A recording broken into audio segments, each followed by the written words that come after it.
Seperti biasa kita mulakan majlis malam ini dengan membaca surah Al-Fatihah.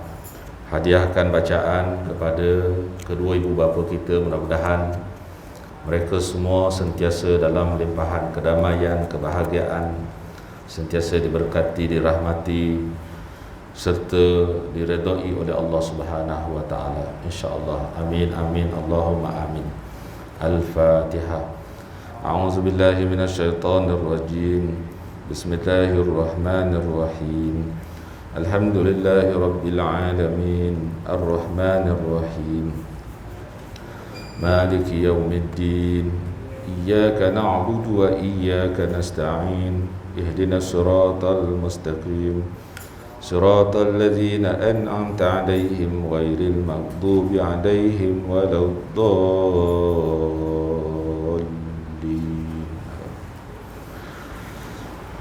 A'udzu billahi samiil 'alim minasyaitonir rajim. Bismillahirrahmanirrahim. Alhamdulillahi rabbil alamin. Wal 'aqibatu lil muttaqin.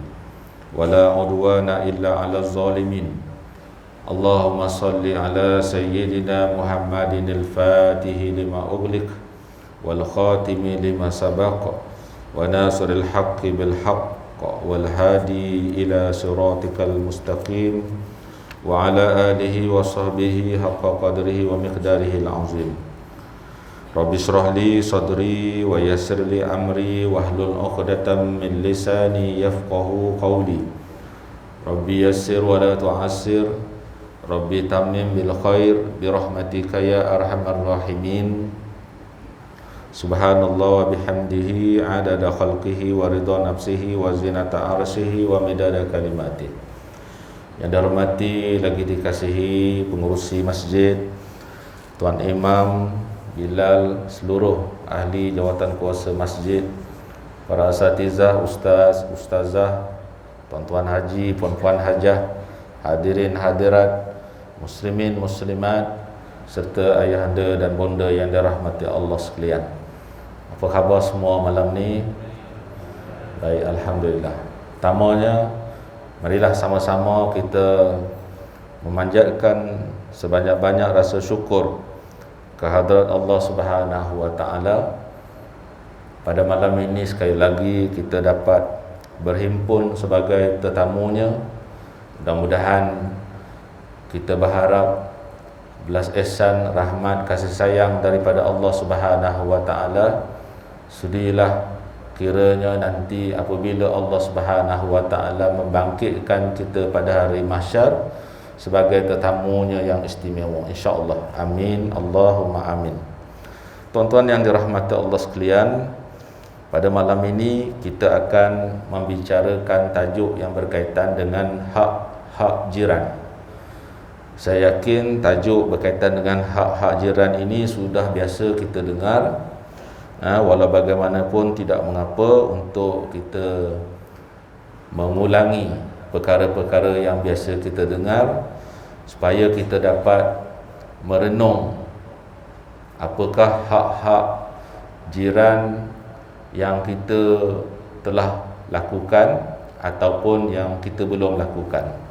Mudah-mudahan dengan pengulangan berkaitan dengan tajuk jiran ini, kita akan dapat melakukan perkara-perkara yang kita belum lakukan sebagai jiran ataupun perkara yang kita belum tunaikan sebagai hak kepada jiran.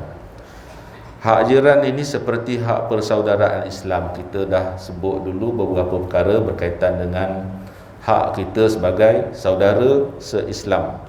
Lebih kurang sama saja, cuma pada malam ini, tuan-tuan yang dirahmati Allah sekalian, dalam hadis Nabi sallallahu alaihi wasallam, dia menyebutkan yang bermaksud jiran ini ada tiga.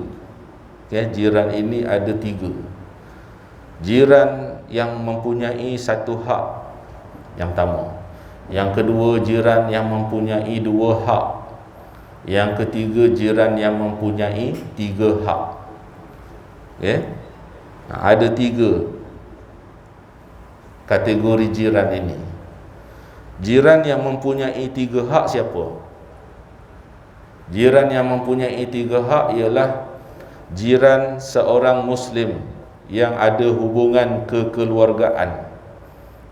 Ni ada 3 hak.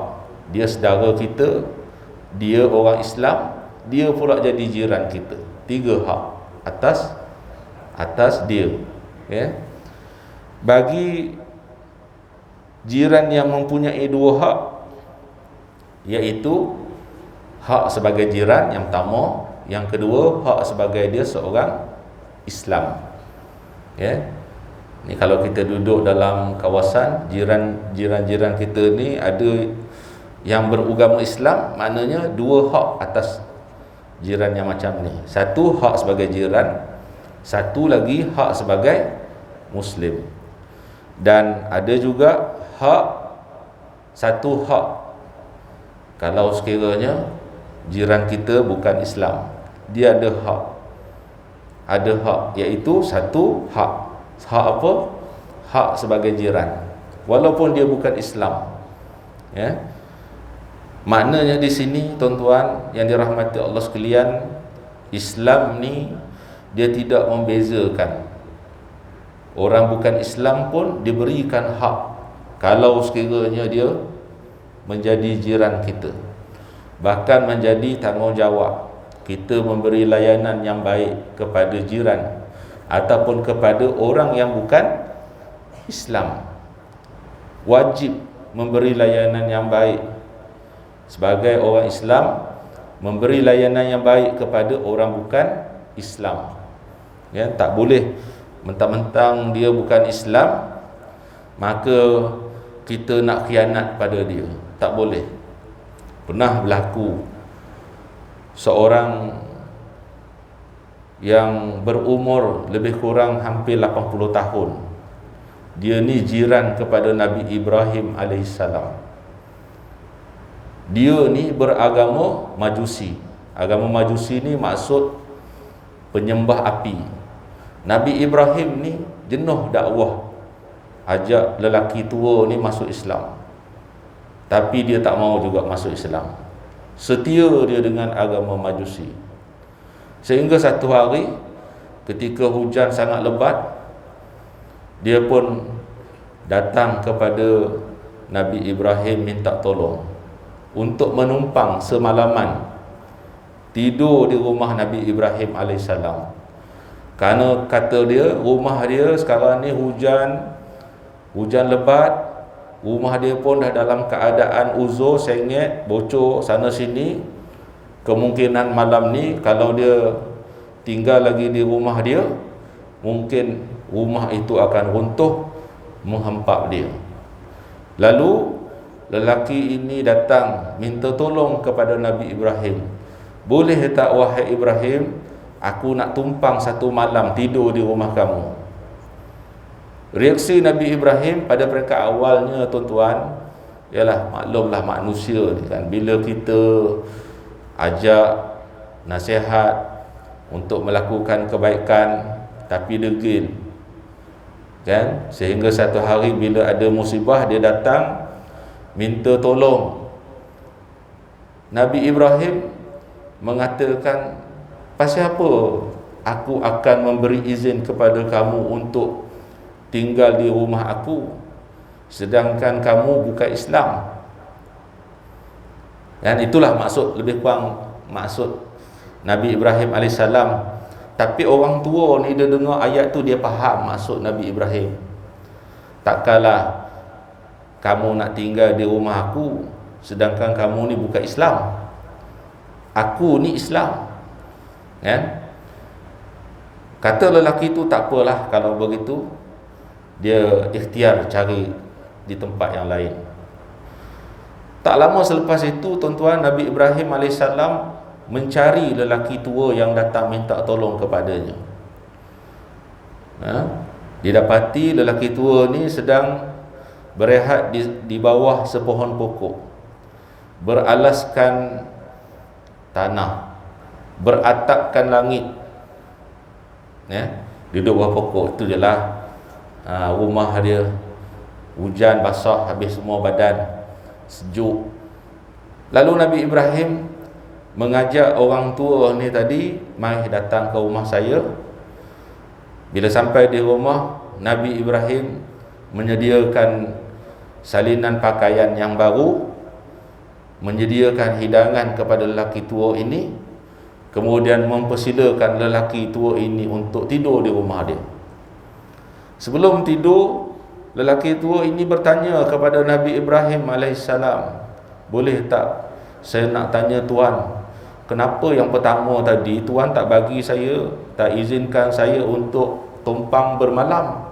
Tiba-tiba lepas pada tu Tuan cari saya, Tuan layan saya dengan begitu baik, kemudian Tuan izinkan saya untuk tidur di rumah Tuan.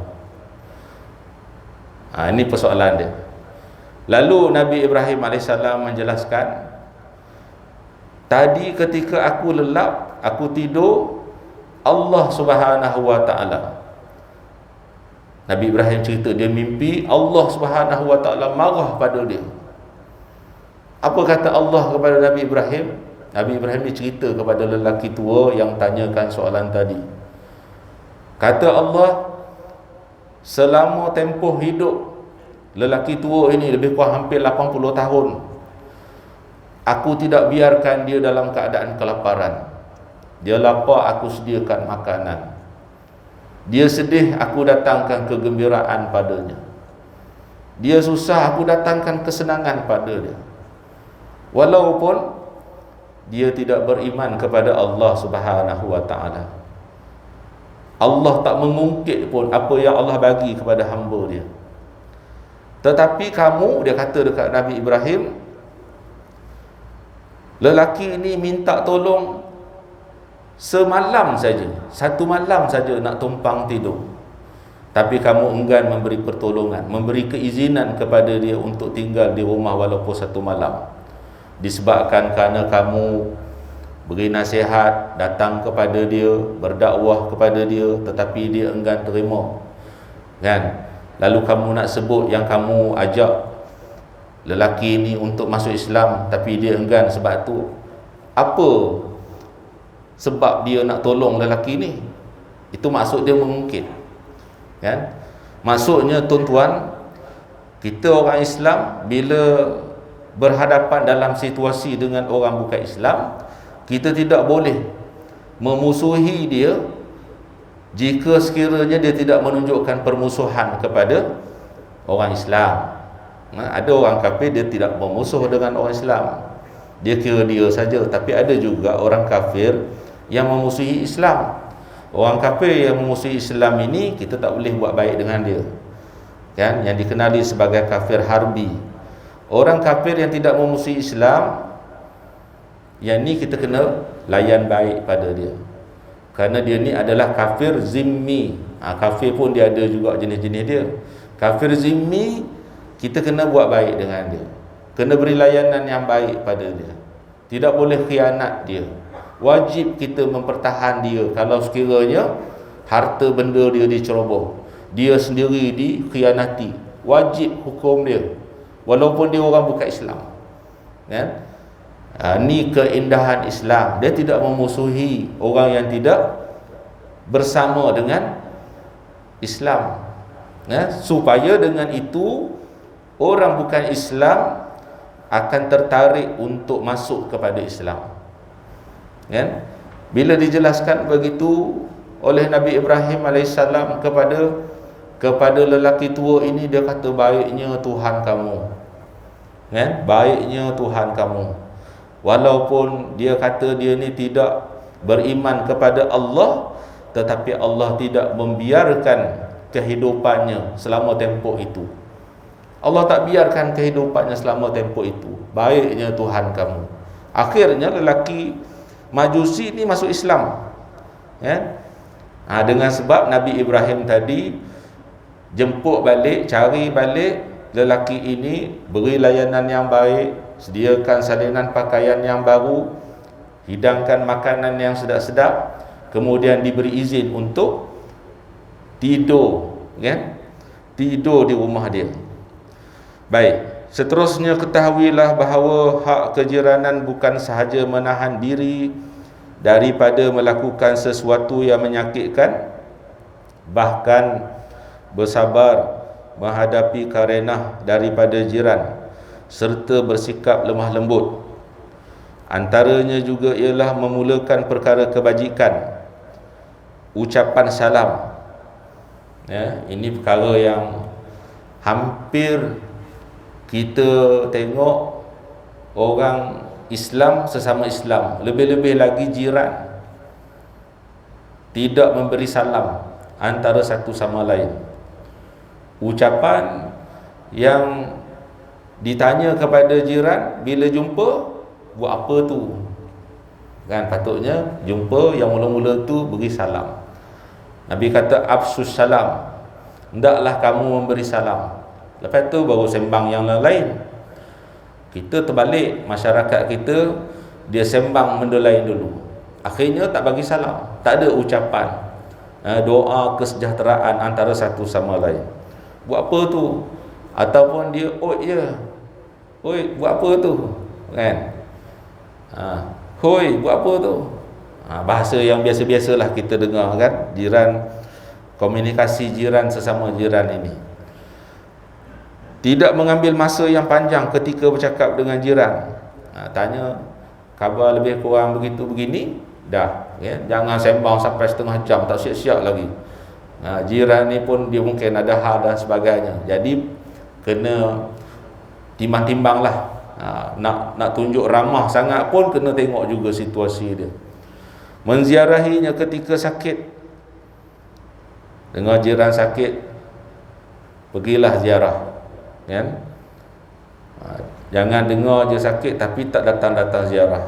Dengar-dengar sihat dah, baru nak pergi ziarah. Sihat dah kawan tu, yalah dah lama dah kan dia sakit, tak datang-datang ziarah dia, sehingga Allah sembuhkan dia, kan? Baru dia sebut ingat nak pergi ziarah, tak mau macam tu, kan? Dengar saja berita jiran sakit, ziarah, kan? Jiran ni dia lebih dekat dengan saudara. Keutamaan antara jiran dan saudara kena dahulukan jiran, bukan saudara. Sebab yang akan menguruskan ketika kita sakit, kita meninggal dunia, jiran dulu. Saudara, kalau saudara jauh kan, kalau saudara duduk tepi ni juga, insya-Allah. Tetapi lazimnya jiran kita ni bukan saudara kita. Jiran kita ni orang daripada berbagai kawasan, berbagai negeri, kan? Jadi sebab itu kena cetuskan hubungan yang baik dengan jiran. Memanglah dengan saudara pun kena jaga juga hubungan, tapi keutamaan jiran. Andai kata jiran buat kenduri, bertembung dengan keluarga buat kenduri, aulanya jiran, bukan keluarga. Bukan keluarga. Disebabkan apa? Disebabkan jiran ini hubungan akrabnya mengatasi keluarga. Cuma kalau misal kata keluarga bertembung buat kenduri, jiran kita pun buat kenduri, jumpalah selapis, kan? Jangan diam, tak dengar khabar berita. Tahu-tahu jiran yang buat kenduri, dapat tahu jiran dia tak datang, tak ada hadir majlis dia sebab jiran dia ni balik kampung, kan? Walaupun dia tak ada hal, kan, tetapi adab dia kena bagi tahulah. Bagi tahu pada jiran, minta maaf lah, saya ni memang tak mau tinggal kenduri, lebih-lebih lagi jiran yang buat. Tapi nak buat macam mana? Kebetulan anak saudara kita yang sulung, ya, abang kita, kakak kita mungkin, inilah menantu dia yang pertama. Jadi kita pun tak pernah sebelum ni dapat pengalaman hadir majlis kenduri anak saudara. Kebetulan inilah anak saudara yang pertama, bagilah tahu selapis, kan? Minta maaf lah, kebetulan tarikh kenduri jiran ni sama dengan tarikh kenduri kakak saya. Bagi tahu selapis. Kemudian mungkinlah kita pun biasa juga buat pesan dah, bagi tahulah apa-apa keperluan, bagi tahu, insya-Allah kita cuba bantu dan sebagainya. Nak balik salam tu adalah sikit kan. Sahabat kita, jiran kita yang buat kenduri, kalau kita tak datang, ada beri-beri sedikit, tu tidak wajib, tetapi perbuatan tu perbuatan yang terpuji kan, sebab kita menyukakan hati orang, menggembirakan orang lain kan. Dapat RM50 misalan kan, seronok, senyum je, tak apalah, dah ada hal nak buat macam mana kan, berbanding dengan langsung tak dapat. Khabar berita pun tak ada, kata jiran macam mana ni. Tu maksud dia kan. Mengucap takziah ketika ditimpa musibah. Mengucap takziah, ada kematian, ucap takziah. Mengucap tahniah ketika mendapat sesuatu yang menggembirakan, ucap tahniah. Ni kadang-kadang sesama jiran ni berat je nak ucapkan tahniah, bakhil nak ucapkan tahniah, rasa habis duit dia, ucap tahniah ni kurang duit dia. Kalau kurang duit, munasabahlah sikit. Nak jadi bakhil nak ucapkan tahniah kepada sesuatu perkara yang menggembirakan apabila diperolehi oleh jiran. Ini bukan tuan-tuan kat sini, ini cerita secara umum saja tuan-tuan kan. Ucap tahniah ketika mendapat sesuatu yang menggembirakan, memaafkan kesalahannya. Salah sikit-sikit jiran tu maafkan je lah kan. Tak payah diperbesar-besarkan. Tidak mengintai-ngintai ataupun memerhati ke dalam rumahnya. Tengok apa benda ada menarik dalam rumah ni kan, terintai-rintai kita katakan, tak boleh Tidak menyusahkannya dengan menyandarkan kayu pada dinding rumahnya. Tidak menuang air ke dalam pancuran air rumahnya. Tidak membuang tanah ke halamannya. Kumpul-kumpul tanah, sampah, tabur dekat rumah jiran, tak boleh. Tidak terus-menerus memandang sesuatu yang dibawa ke dalam rumahnya. Jiran kita baru balik daripada mana, turun daripada kenderaan, jinjing barang, jiran ni tengok barang yang sampai masuk ke dalam rumah, tak boleh. Kena buat-buat tengok ke lain, buat-buat macam tak nampak apa yang jiran bawa. Menutup keaibannya yang terdedah. Walaupun kita tahu jiran kita, dia tahu keaiban kita, kita pun tahu juga keaiban jiran kita. Kalau semua jiran dia menjaga antara satu sama lain, keaiban jiran, sesama jiran ni dia tak sembang, dia tak sembang-sembangkan kepada orang lain, aman masyarakat. Masalah ni sekarang mudah sangat, terlampau ramah, terlampau ramah, mudah nak menceritakan. Memang kita tak cerita kepada orang lain, kita cerita dengan orang taman kita juga. Cuma dia tu jauh sedikit rumah dia dengan rumah kita kan. Kecil hati, sedih hati jiran. Rupa-rupanya cerita dia berbagian-berbagian, yang ceritakan pada orang lain tu ialah jiran dia yang paling dekat. Sedihlah dia kan. Macam mana nak jadi hubungan yang baik kalau sekiranya jiran sama jiran ini menceritakan apa yang berlaku pada jiran dia ni kepada orang lain. Dia dapat tahu akhirnya, sedihlah dia, kecewalah dia. Ingatkan jiran dia ni bagus, rupanya jiran dia ni mendedahkan rahsia, mendedahkan rahsia itu, ini dan sebagainya. Tak boleh macam tu. Tidak mencuri dengar perbualannya. Pasang telinga dengar apa benda yang jiran ni duduk sembang, tak boleh. Merendahkan pandangannya terhadap ahli keluarganya dan sentiasa mengambil berat terhadap hajat ataupun keperluan ahli keluarganya ketika ketiadaannya. Ini di antara perkara-perkara yang perlu ditunaikan sebagai jiran. Seterusnya, hak-hak kaum kerabat dan keluarga. Dalam hadis sahih riwayat Aisyah radhiyallahu anha bahawa Nabi sallallahu alaihi wasallam bersabda, ar-rahimu mu'allaqah bil arsy taqulu man wasalani wasalahullah wa man qata'ani qata'ahullah. Silaturahim tergantung di aras.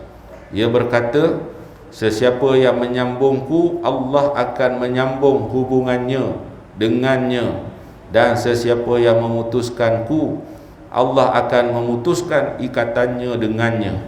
Ini maksudnya siapa yang memutuskan hubungan silaturahim, artinya dia memutuskan hubungannya dengan Allah Subhanahu wa taala.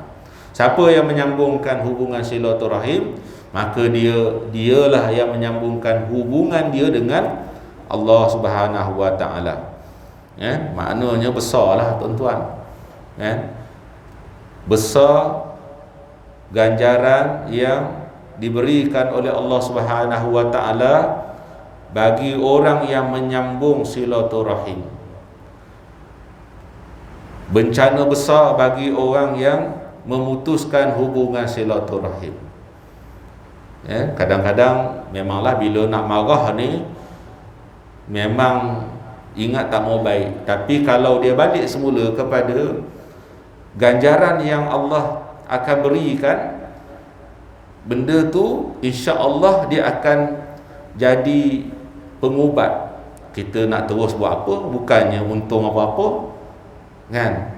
Biarlah kita yang menjadi penghubung kepada hubungan ni, penyambung kepada hubungan silaturahim ni.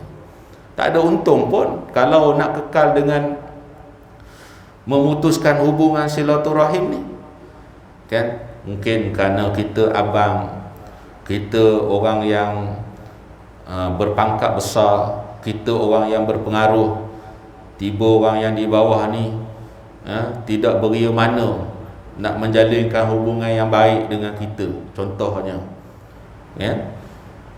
mungkin kerana sebab yang tertentu lah, tak apalah, biarlah dia jahil. Kita yang tak jahil ni, kita yang menghubungkan hubungan silaturahim. Kita tengok ahli keluarga kita tak ada pun nak datang-datang jalan ziarah kita, tak apalah, biarlah dia orang tak nak datang ziarah kita, biarlah kita yang datang ziarah kepada dia. Pasal apa? Nak ganjaran yang besar yang Allah janjikan ini. Kadang-kadang kita panah hati juga tak? Kita je datang, balik-balik kita, dia langsung tak ada. Biarlah, dah dia tak nak buat, kita yang buat. Macam tu. Kadang-kadang dia ada perasaan macam tu. Dalam hadis yang lain riwayat Al-Bukhari, laisal wasilu bil mukafi'i walakinil wasilul ladzi idza quti'at rahimuhu wasalaha. Orang yang menyambung ikatan silaturahim itu bukan hanya orang yang membalas budi ataupun kebaikan kaum keluarganya, tetapi sebenarnya ialah orang yang menyambung kembali ikatan tersebut apabila ia terputus. Dalam hadis yang lain, Imam Muslim menyebut bahawa anna rajulan qala, ya Rasulullah, inna li qarabatan asiluhum wa yaqta'uni wa uhsinu ilaihim wa yusi'una ilayya wa ahlumu anhum wa yajhaluna alayya, faqala la in kunta kama qulta faka'annama tusiffuhumul mal wa la yazalu ma'aka minallahi zahirun alaihim ma dumta ala dhalik. Seorang lelaki telah mengadu, wahai Rasulullah sallallahu alaihi wasallam, sesungguhnya aku mempunyai kaum kerabat yang aku mahu menjalinkan hubungan dengan mereka, tetapi mereka memutuskannya. Ini cerita yang kita sebut tadi. Kita nak jalinkan hubungan dengan saudara kita, tapi dia tak mau nak hubungkan silaturahimnya, dia nak memutuskan.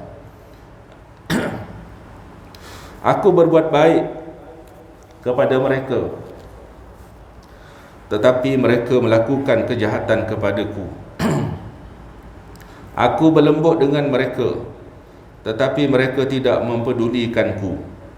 Sabda baginda, sekiranya benar sebagaimana yang kamu katakan, kamu seolah-olah telah mencampakkan abu yang panas ke muka mereka. Allah sentiasa menolong kamu selama mana kamu sedemikian. Kita nak buat baik tapi orang tak mau terima. Kita dah cakap lemah lembut, tapi dia kasar dengan kita, jahat dengan kita, ya. Dia tak mau terima kebaikan yang kita nak buat. Tidak mengapa tuan-tuan. Kenapa? Sebenarnya orang yang tak mau menjalinkan hubungan itu, kata Rasulullah, seolah-olah ni kita ni telah campakkan abu yang panas ke muka mereka. Kita nak buat baik, orang tak mau, ya.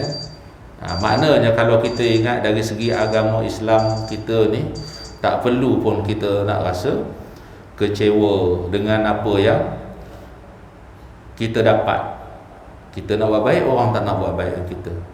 Kita nak cakap, kita cakap elok-elok dengan orang lain cakap kasar dengan kita. Tak payahlah kecil hati, ya. Sebab kita yang memulakan untuk buat baik ni. Sama kita sebut dulu, kalau orang mengumpat kita, memanglah dari segi zahir kita akan rasa sedih sebab ramainya orang mengumpat pada kita. Betul tak? Orang sini kata kita, orang situ kata kita, orang sebelah sini kutuk kita, merata orang kutuk kita. Tapi bila kita ingat dari segi agama kita, apa kita nak jadi kecewa? Orang mengumpat kita seluruh dunia pun tak apa sebenarnya. Sebab apa? Sebab bila orang mengumpat kita, ketika itu tuan-tuan, pahala Allah bagi secara banyak dan mudah.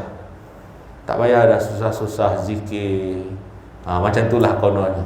Tidak, sekarang ni kita kena banyak zikir, istighfar, selawat, baca Quran, sembahyang-sembahyang sunat. Sebab nak top up ni, nak tambah bekalan kebajikan kita untuk bawa jumpa pada Allah Subhanahu Wa Taala. Tapi bila ramai orang mengumpat, kan dia dah tolong tambahkan kita punya simpanan. Ramai dah orang tolong tambahkan simpanan pada kita. Orang ni bagi pahala kat kita, orang ni bagi pahala kita. Bukan saja bagi tuan-tuan, orang yang mengumpat ni dia ambil kejahatan kita, dosa kita, dia ambil, ya. Bukan saja dia bagi pahala dia, bahkan dia ambil dosa kita. Kita pun dosa boleh tahan juga, kan? Bukanlah kita ni maksum pun. Ada kadang-kadang kita pun sama ya juga. Minta maaf sebut kasar sikit tuan-tuan, kan? Maksudnya saya lah, ya, kadang-kadang laser juga. Maklumlah manusia kan, ada ketika masa naik angin tu boleh tahan juga, kan? Nak marah macam orang lain juga. Cuma gitulah, bila giliran kita yang diumpat, tak perlu pun kita nak rasa kecil hati, nak kecewa, nak rasa sentap, ya. Tak nak jumpa dengan siapa-siapa pun, pasal semua orang mengumpat kita. Biarlah dia nak mengumpat. Disebabkan apa? Kita gembira, Allah janjikan orang yang mengumpat ini akan memberi pahala secara mudah-mudah aja kepada kita yang diumpat itu. Maksud kita tengok hak seorang anak.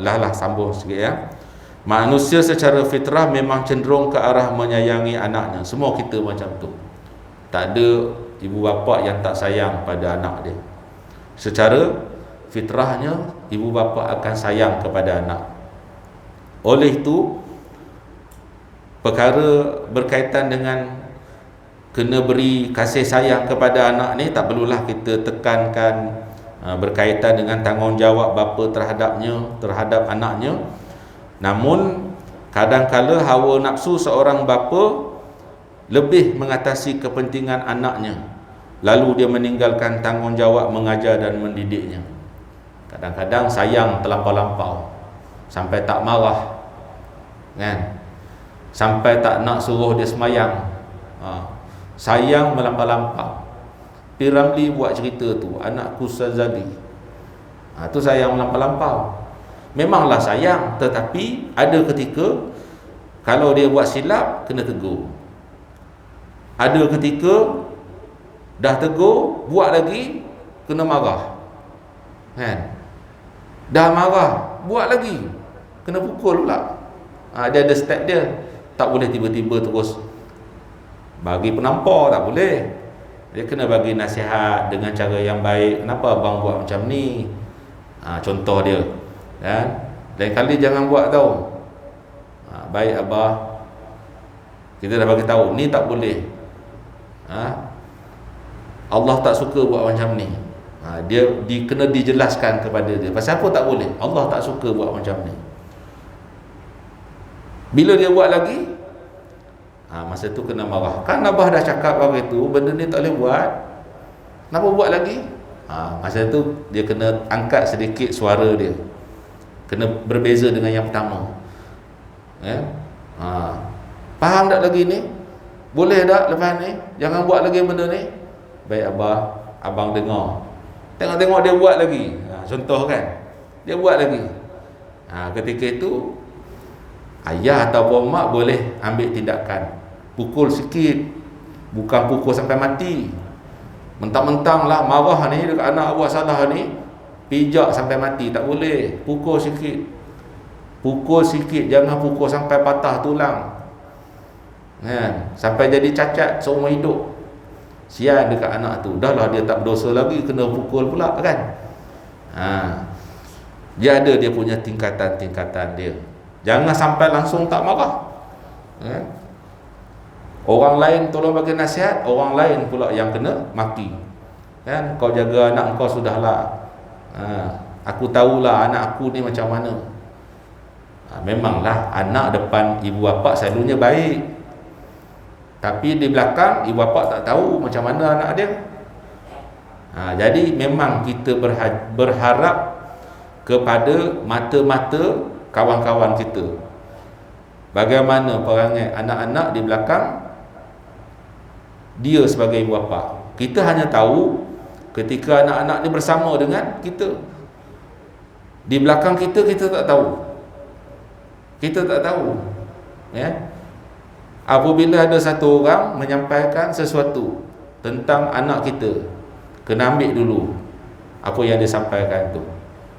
Kena siasat, kena tanya. Jangan marah dulu pada orang yang menyampaikan.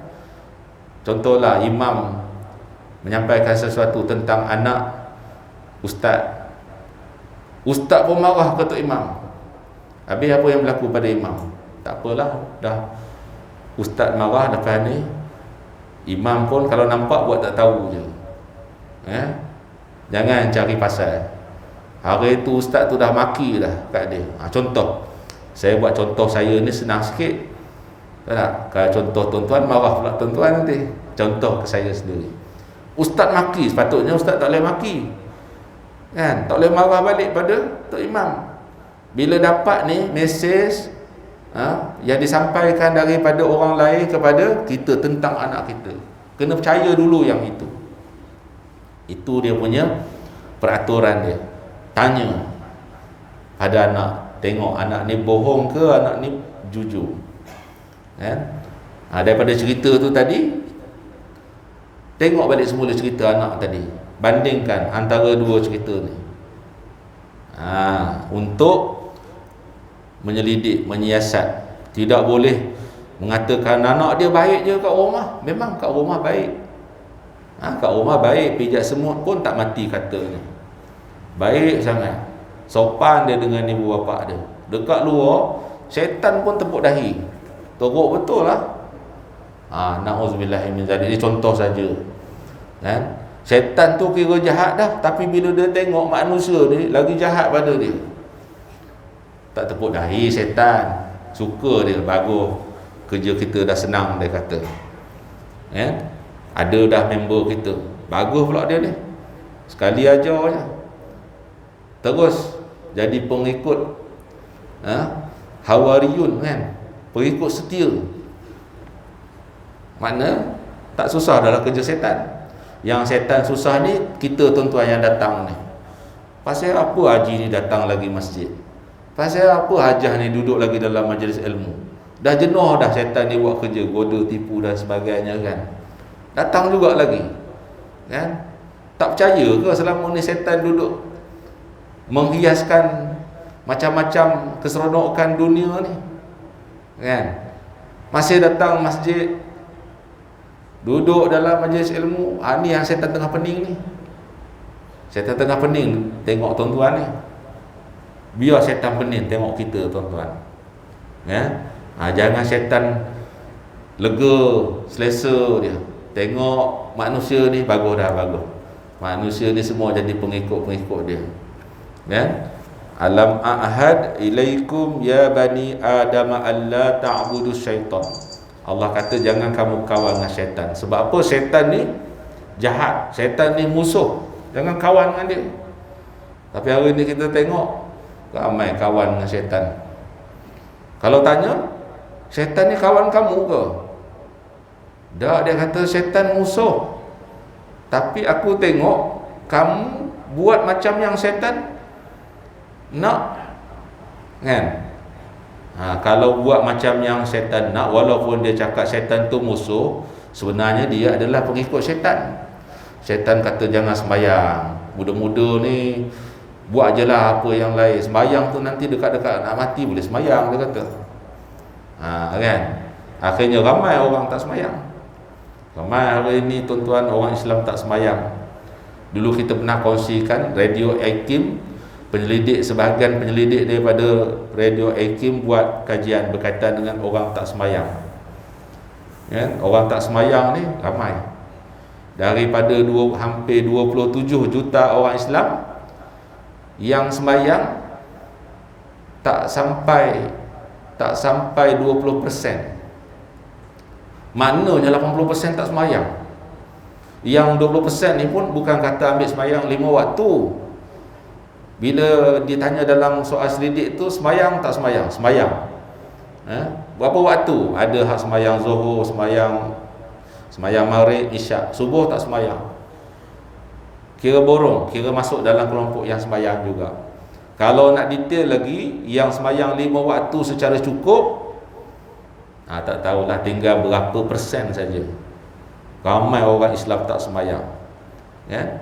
Bila ramai orang Islam tak sembahyang, itu sebab banyak perkara-perkara maksiat berlaku dalam masyarakat, dalam Korea, dalam kawasan, dalam daerah, dalam negeri, dalam negara.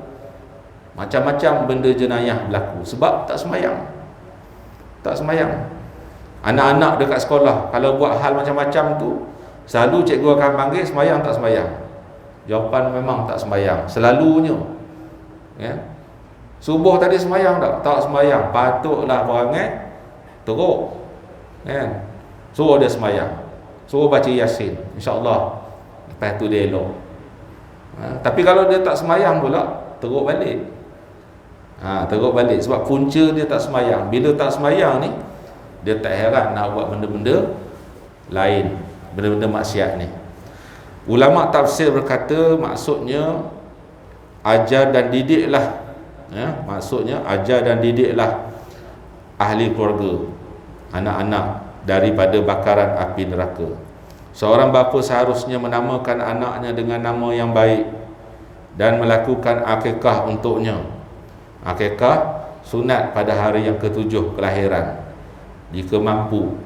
Tak mampu, cari je lah masa-masa mana yang dia ada kemampuan, lepas 10 tahun ke, selepas 20 tahun ke, kan? Buat juga akikah ni. Ya? Tak apa. Apabila sampai umur 7 tahun, hendaklah dia menyuruh sembahyang dan mengkhatamkannya, mengkhatankannya. Umur 7 tahun suruh sembahyang. Dah kena suruh dah sembahyang. Apabila anaknya balik, hendaklah dia kahwinkannya. Ini kalau balik dia suruh kahwin lah. Cepatlah kahwin, kan. Yalah, sebab kalau kita sebut kahwin ni memang tak susah pun. Yang jadi susah ni pasal trend dalam masyarakat menyusahkan. Kahwin senang je tuan-tuan, kan? Ini letak belanja, ni minta maaf lah kalau tuan-tuan ada anak hak apa perempuan, janganlah letak mahal-mahal. Letak sampai 15,000, 20,000, sian kat anak-anak, kan. Dah lah dia ni bergedik dah nak kahwin, tapi sebab tak cukup duit lagi, sian kat dia. Kalau boleh mahal-mahal pun letak 1,000 je, boleh tak? Tak 1,000 je. Jadi mudah orang lelaki nak masuk Minang. Cepatlah kahwin. Kenduri pun tak payah buat sampai nak panggil saudara satu Malaysia, kan? Panggil kawan yang datang masjid ni pun dah okey dah. Yang ini menjadi susah ni pasal nak panggil kawan-kawan satu Malaysia. Ya, kawan satu Malaysia, lepas tu hadkan pula, kan? Satu keluarga boleh datang 2 orang je. Sian, kawan tu ada anak berceretek kat belakang ni, 5-6 orang. Datang kenduri kahwin 2 orang je. Dah disyaratkan macam tu.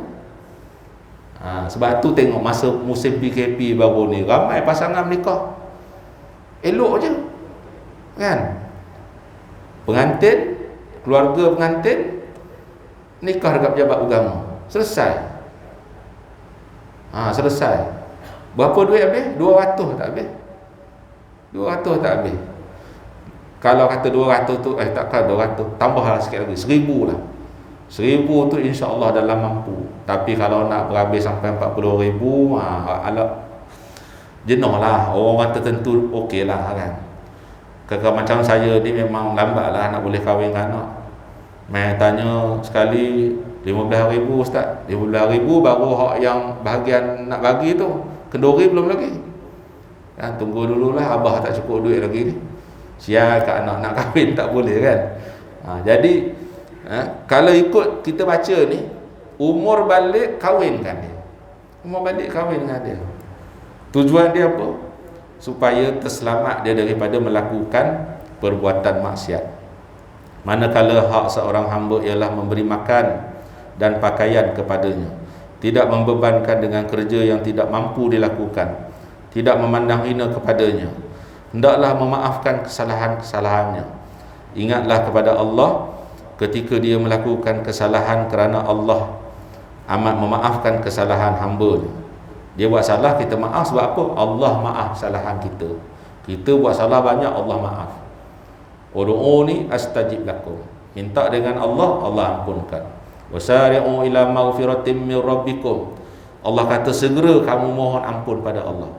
Maksudnya orang buat salah, Allah suruh segera minta ampun.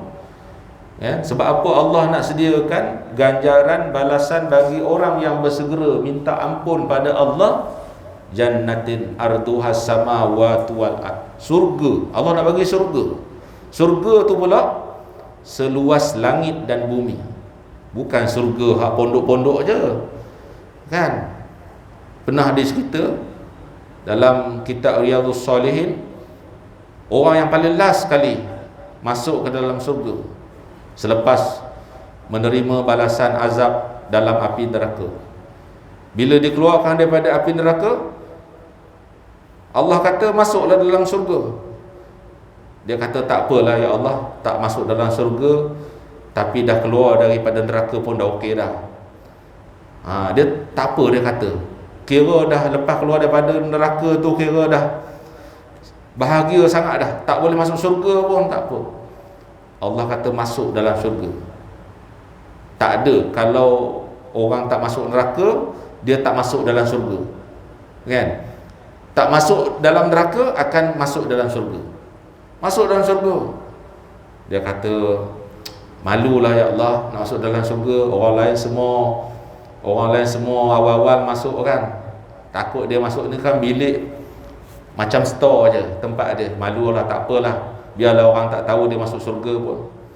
Tak, Allah kata masuk dalam syurga kerana Allah sediakan bahagian nikmat untuk dia seluas langit dan bumi. Dia masuk, dia kata mungkin Allah ni melawak je dengan dia. Mungkin Allah ni melawak je dengan dia. Takkanlah ada lagi bahagian dia banyak macam tu. Orang lain masuk awal tentu dah ambil habis belaka dah. Dia ni tinggal hak sisa-sisa je, hak buruk-buruk je kot. Kalau macam orang bawa pisang, bawa apple datang masjid ni, kan? Yang awal-awal tu dapatlah yang sedap, yang baru. Yang buruk-buruk tu tinggal ke siapa? Tinggal orang yang paling last. Tok Imam contoh, kan? Sebab selalu orang tak prepare untuk ni, bahagian Tok Imam, bahagian AJK. Yang lain tu ambil lah. Di kalangan jemaah ambil lah. Tak ada orang simpan khusus untuk khotib, Kadang-kadang khatib ni keluar daripada habis majlis sembahyang, keluar tengok kulit pisang aja. Isi dah tak ada dah. Kan? Tengok kulit je. Lepas tu dah lah tengok kulit, kena kerja pula sebab orang letak ni celah-celah botol dinding masjid tu kan. Letak dekat-dekat tembok. Dia cari tong sampah, tak nampak tong sampah, letak je kat situ. Dah lah makan pisang, tak ingat ke Tok Imam. Lepas tu tinggal pula sampah. Bagi jawatan kuasa pula ngemas pula. Ni perangai tak senonoh dia panggil kan. Perangai tak senonoh. Baik. Jadi bila orang lain melakukan kesalahan, maafkan. Disebabkan apa? Allah juga memaafkan kesalahan kita sebagai hamba dia. Justru hendaklah dia memaafkan agar Allah juga mengampunkan dosanya. Kita maaf kesalahan orang, Allah maafkan kesalahan kita juga. Jadi sekadar itu, wallahu alam. Terima kasih atas perhatian tuan-tuan terhadap apa yang kita kongsikan pada malam ini. InsyaAllah pada pertemuan yang akan datang kita masuk kepada tajuk yang baru. Mudah-mudahan sedikit yang kita kongsikan pada malam ini ada manfaat pada kita semua. InsyaAllah mudah-mudahan tuan-tuan kita semua sentiasa diberkati, dirahmati dan diampuni oleh Allah Subhanahu wa taala. Insya-Allah. Sekian, assalamualaikum warahmatullahi wabarakatuh. Bismillahirrahmanirrahim. Alhamdulillahirabbil alamin wassalatu wassalamu ala asyrafil anbiya'i wal mursalin wa ala alihi washabbihi ajmain. Rabbi zidna ilman warzuqna fahman birahmatika ya arhamar rahimin. Allahumma nawwirna binuri ilmika wa ba'idna an-nisyan birahmatika ya arhamar rahimin. Walhamdulillahi rabbil alamin. Taqabbalallahu minkum minna wa minkum taqabbal ya karim.